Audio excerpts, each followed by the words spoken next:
Estimada ingeniera, buena tarde. Somos el grupo 4, integrados por Carolina Angamarca, Vanessa Chiriguaya, Gabriel Cislema, Gabriel Hualpa y mi persona Alejandro Sánchez. En esta oportunidad vamos a hablar acerca de las técnicas de compresión a lo largo de los ejes X o Y. De forma general, se refiere esto a un fenómeno que ocurre en diversos contextos de la física, ingeniería, matemáticas, geometría. Y este tema se lo estudia y aplica en diferentes campos de la ciencia debido a la necesidad de resolver una gran variedad de problemas prácticos y teóricos. Por ejemplo, en álgebra, esta comprensión trata una transformación lineal que multiplica la coordenada x o y de un vector en L2 por una constante positiva. Cuando hablamos de sus orígenes, hablemos acerca del desarrollo en la teoría matemática. La comprensión en el contexto de las transformaciones geométricas y el análisis de funciones comenzó a desarrollarse en el siglo XVIII y XIX con matemáticos como Joseph Fourier, quien estudió las series que llevan su apellido, las cuales son un caso particular de transformación que afecta en cómo las funciones pueden ser comprimidas o estiradas dentro de su dominio. En el campo de la ingeniería podemos hablar de la ingeniería estructural. El estudio de esta compresión de materiales se remonta a los primeros intentos de construir estructuras resistentes, como lo son puentes, edificios, donde la capacidad de soportar compresión sin fallar es sumamente importante. En el área de la geometría, si hablamos de transformaciones geométricas, una compresión a lo largo del eje X o Y es una transformación que reduce o expande la dimensión de una figura en la dirección de uno de estos ejes. Si hablamos de física, por otro lado, hablemos en cuanto a mecánica de sólidos. La compresión es una de las principales formas de esfuerzo junto a la tensión o el corte y se refiere a la reducción de la longitud de un material a lo largo de un eje debido a una fuerza de compresión aplicada. En cuanto a los problemas que quiera resolver estas técnicas, encontramos, por ejemplo, la falta de espacios y recursos. Las técnicas de compresión permiten optimizar el uso del espacio, sea un almacenamiento físico, almacenamiento digital o en el diseño de estructuras, lo cual es fundamental para mejorar la eficiencia y los tiempos en múltiples aplicaciones. También tenemos problemas en predicciones y control. Comprender cómo se comportan los materiales y sistemas bajo compresión permite predecir su rendimiento, mejorando la seguridad y la fiabilidad de los diseños y los procesos. También encontramos como problema la lentitud en procesos de innovación en tecnología.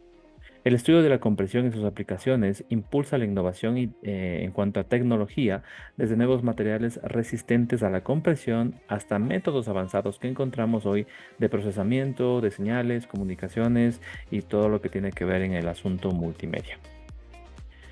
En cuanto a la motivación del estudio, en síntesis podríamos decir que la compresión a lo largo de los ejes X o Y se estudia para resolver problemas relacionados con la manipulación de formas y gráficos, la integridad estructural en ingeniería, por ejemplo, la optimización en la industria y la eficiencia en el procesamiento de señales.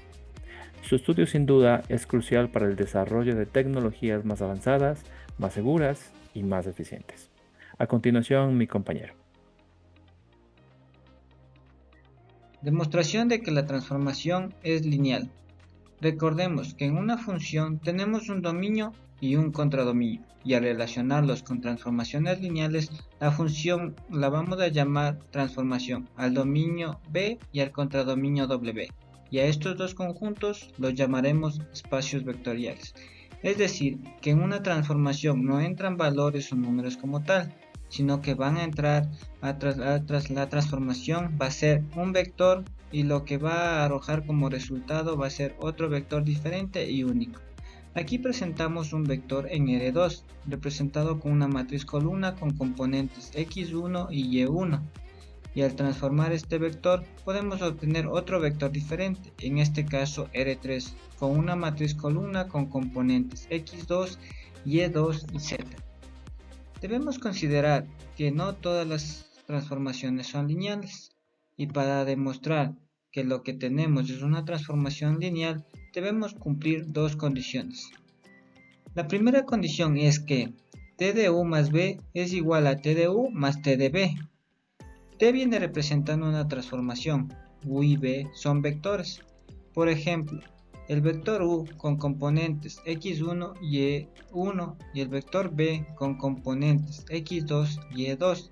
Entonces, si sumamos estos dos vectores y los transformo, es lo mismo que si yo transformara primero U y luego transformara B, y a ambos los sumo. Esto se debe cumplir para que sea una transformación lineal.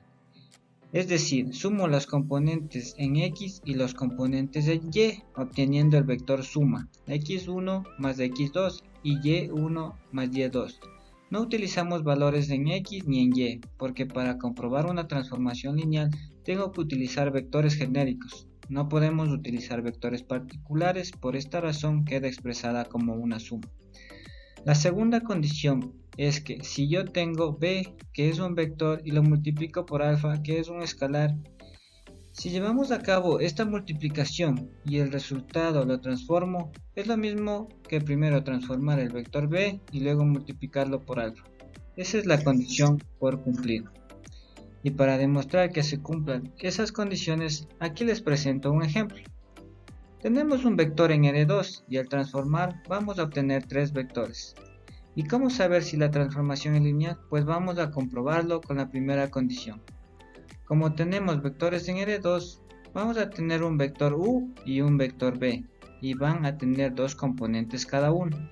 Lo primero que vamos a hacer es sumar el vector U más el vector B, quedándonos como x1, x2 y y1, y2. Entonces, la transformación de t de U más B es igual que t del vector suma que obtuvimos, y tomamos el vector R3 del ejemplo y sustituimos valores de x y y, obteniendo x1 más y1 más y2 más x2 y x1 menos y1 más x2 menos y2 y 3y1 más 3y2. Este es el vector transformado, que también lo podemos representar como t de u más t de b, y así vemos que la condición sí se cumple, que t de u más b es igual a t de u más t de b. En la segunda condición, primero tomamos el vector b y vamos a llevar a cabo este producto del escalar por el vector b. Cuando multiplicamos un escalar por un vector, sencillamente es el mismo escalar, multiplicando a cada componente del vector, quedándonos como alfa por x2 y alfa por y2. Y al transformar este vector sustituimos valores de x y y en R3, obteniendo el vector transformado de tres componentes, y esta es la representación de t de alfa por b, y a este vector lo factorizamos, sacamos factor común, que en este caso es alfa.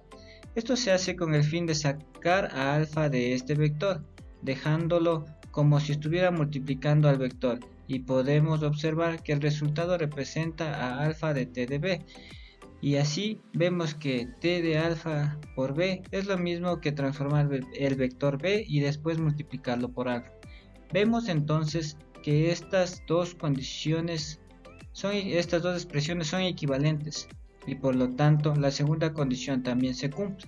En conclusión, al cumplirse estas dos condiciones, es como podemos demostrar que la transformación es lineal.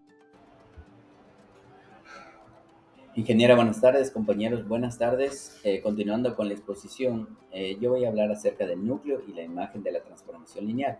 ¿Qué es el núcleo? Es el conjunto de todos los vectores en el dominio que se transforman en el vector 0 en el codominio. ¿Qué es la imagen? Es el conjunto de todos los vectores en el codominio que pueden ser obtenidos como la imagen de algún vector del dominio. ¿Qué es la comprensión a lo largo de los ejes X o Y? Es una transformación lineal que multiplica a la coordenada X o Y de un vector en R2 por una constante positiva menor que 1. La definición de núcleo y la imagen de una transformación lineal está comprendida de dos formas. La primera nos indica que el núcleo de T es el conjunto de todos los vectores B en B, tales que TB es igual al valor 0. Y la segunda nos indica que la imagen de T es el conjunto de todos los valores B en W, tales que W es igual a TB para algún vector B en B.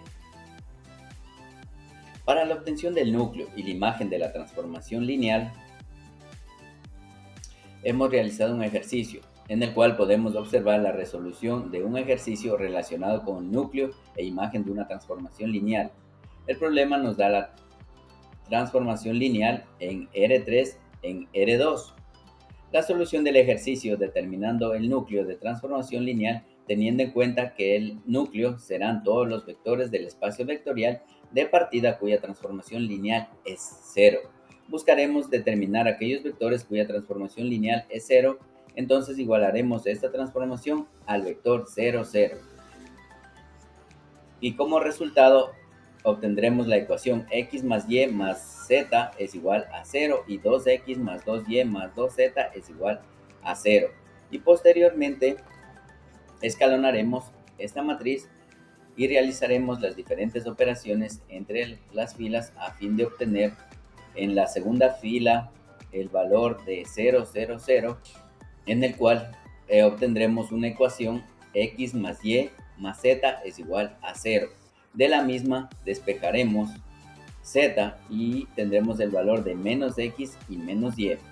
Reemplazando estos valores obtendremos el vector x, y menos x menos y. De esta forma, el núcleo de la transformación lineal estará generada por el vector 0, el vector 1, 0, 1 y el vector 0, 1, menos 1. A continuación determinaremos la imagen en la transformación lineal tomando en cuenta que la imagen de la transformación lineal es un subespacio vectorial del espacio de llegada que llamaremos W. Entonces nuestra transformación son vectores dobles del espacio R2, de modo que nuestro vector W tendrá por componentes A y B. Y como resultado tendremos dos ecuaciones x más y más z es igual a A. Y la segunda ecuación es 2x más 2y más 2z es igual a B. Posteriormente escalonaremos la matriz y realizaremos las diferentes operaciones entre filas a fin de obtener en la segunda fila los valores de 0, 0, 0 y B menos 2A. Entonces, B menos A debe ser igual a 0. De esta ecuación despejamos B, de donde obtendremos que B es igual a 2A. Entonces, nuestro vector W, que tenía por componente A y B, lo podemos expresar en términos de variabilidad. Y de esta forma, la imagen de la transformación lineal estará generada por el vector 1 y 2. Saludos cordiales, estimada ingeniera Janet Velasco. De mi grupo me tocó la parte de presentar un ejemplo de transformación lineal por comprensión a lo largo de los ejes X o Y.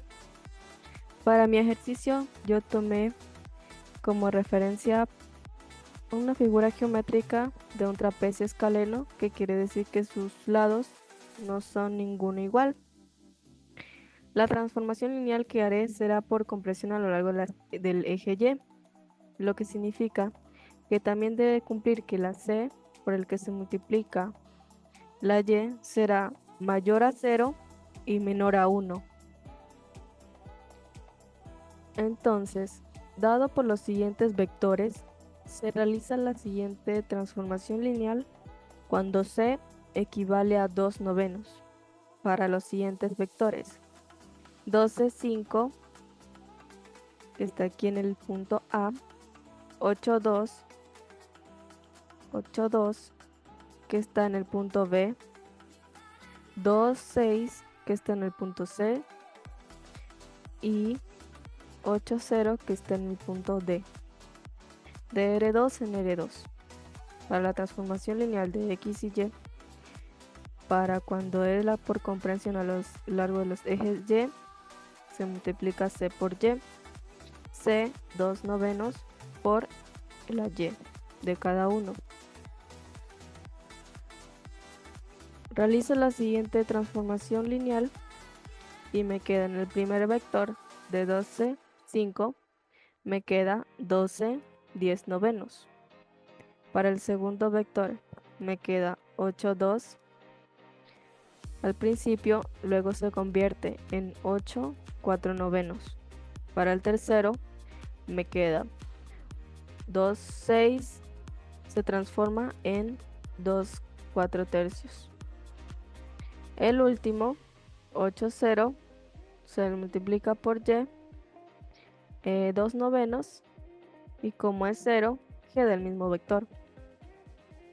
Ahora, para el resultado, se puede apreciar que ahora el primer punto de A es igual a 10/9. Para el segundo, 8 4/9. Para el tercero, 2 4/3. Y para el cuarto, 8 0, quedando en el mismo lugar. Para el resultado, se puede observar que cuando se realiza una transformación lineal por comprensión en el eje Y, la figura se contrae verticalmente. Pero, si fuera un ejemplo por comprensión del eje X, la figura se contraería de manera horizontal. Se puede apreciar que en este caso tenía una altura máxima de 6, pero al cambiarse la figura, su altura máxima ya será más abajo en 4/3 de altura. Esa sería la conclusión de que por comprensión la figura se contrae. Si fuera en X, la figura se contraería al otro lado, en el eje de las X. Muchas gracias. Buenas tardes, estimada ingeniera. Buenas tardes, compañeros. Somos del grupo 4 y venimos a explicarles un poquito sobre las transformaciones lineales. En este caso, mi persona va a indicarles cómo se elabora la transformación vía práctica, es decir, por medio de un ejercicio. Nuestro ejercicio, nuestro ejemplo de transformación por compresión va a ser con una figura de 5 puntos en donde va de R2 a R2. La he definido en 4 puntos importantes que son, como paso 1, definir nuestros puntos iniciales. Ya puede ser que sean inventados, dependiendo de la gráfica o la información que tengamos, o nos puedan también dar. 5 puntos, en este caso los he mencionado como vértice A, B, C, D y E, en donde nuestros puntos en el eje X es 1, 3, 4, 2 y 5. Y en nuestro eje Y, 2, 5, 1, 4, 3. Seguimos con nuestro paso 2, en donde vamos a utilizar una matriz para nuestra transformación. Para una comprensión podemos usar una matriz de escala en la cual se reducen las coordenadas. Es decir, en nuestra transformación, en nuestra matriz, vamos a multiplicar todos nuestros puntos iniciales por un factor que sea mayor a 0. Este ejemplo lo podemos hacer dependiendo de la necesidad. Si queremos la compresión en el eje X, pues multiplicamos los datos de los puntos del eje X para nuestra compresión. Y si queremos en el eje Y, pues con nuestros puntos del eje Y. En el ejemplo que les estoy mencionando, yo tomé como las dos opciones para que nuestra figura se comprima totalmente y no solo en eje X ni en eje Y. Por eso vamos a multiplicar por un factor de 0.5 tanto en nuestros puntos X del eje X como del eje Y. Tenemos aquí una matriz de ejemplo que es la T igual a nuestros puntos en X 0.5 y 0 y en nuestros puntos Y 0 y 0.5. Como tercer paso, procedemos para nuestra transformación a multiplicar por cada punto en nuestra matriz de transformación. Podemos visualizar que tenemos para cada punto una operación en la cual multiplicamos cada punto, como pueden ver, el punto A12, B35, C41, D24, E53, por el factor que hemos escogido en este momento para multiplicar y realizar nuestra transformación. Podemos ver en el primer punto, que es nuestro vértice A, en donde multiplicamos el 0.5 de nuestra matriz por 1 y nos da un 0.5. Y en nuestro eje Y, 0.5 por 2, que nos da 1. En nuestro vértice B, o punto 2, 0.5 por 3, que nos da 1.5. Y en nuestro eje Y, 0.5 por 5, que nos da 2.5. En nuestro tercer punto, 4, 1, lo multiplicamos igual en el eje X y en el eje Y por 0.5, dándonos un resultado de 2 y 0.5. En nuestro punto 4, D, mismo procedimiento, multiplicamos nuestro punto de X2 y de Y4 por nuestro 0.5 con un resultado en el eje X1 y en el eje Y2. Y nuestro último punto E, con punto inicial de 5 y 3, multiplicado por un 0.5, nos da como resultado el valor para nuestro eje X de 2.5 y de nuestro punto Y de 1.5. Para finalizar, procedemos a tomar nuestros puntos iniciales y finales para nuestra gráfica, la cual lo podemos hacer por medio de un graficador, como yo lo he realizado con GeoGebra, o también podemos proceder a graficarlo manualmente. Tenemos dos cuadritos en el cual podemos ver el antes y el después. En el antes vemos que por ejemplo, nuestro punto A era 1 y 2, y luego de nuestra transformación por compresión, vamos a tener un 0.5 a 1. Vemos que esto se ha reducido en nuestro primer punto y así hemos dibujado nuestros vértices, nuestros puntos, que ahora son puntos primos porque ya no son originales ni iniciales, sino que ya están multiplicados por un factor en el cual se comprime. Vemos nuestro gráfico antes y después y podemos observar que hay una compresión del gráfico por los puntos inferiores que nos salieron por medio de nuestra multiplicación que hemos realizado para la transformación. Eso es todo, compañeros de ingeniería. Muchas gracias. Buena tarde.